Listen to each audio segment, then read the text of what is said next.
Which of the following needs a proof? Means axiom, theorem, postulate or definition. Let us first understand the meanings of all these. Axiom means what? A statement or proposition which is regarded as being established, accepted and self-evidently true. Means it does not need any proof. For example, that sport builds character or sport builds health. It is accepted. It doesn't need any proof now. Or you work hard and you'll get success. It's accepted. What is a theorem? A general proposition not self-evident but proved by a chain of reasoning.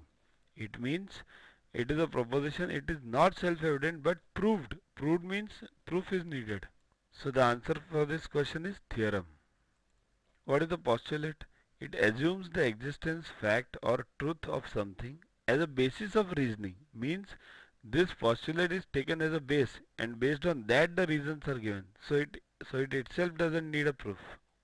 These are few examples of operational postulates. You can pause the video and read them. I'll just explain one. If you have one apple and Sally has one apple, when you both add the same quantity to your existing number of apples, you still have the same number of apples. Means you have x and Sally has y, both are equal. Now if you add 4 to each, then again you will have both of you will have the same apples. So this does not require a proof. It is taken as a basis.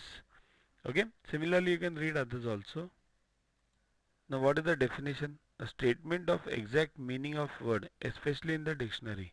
So it doesn't need again it doesn't need any proof as such. Suppose if I say definition that it is a table. So it is defined in the dictionary that what is the table. That's why we take this as a proof and further discuss the theories based on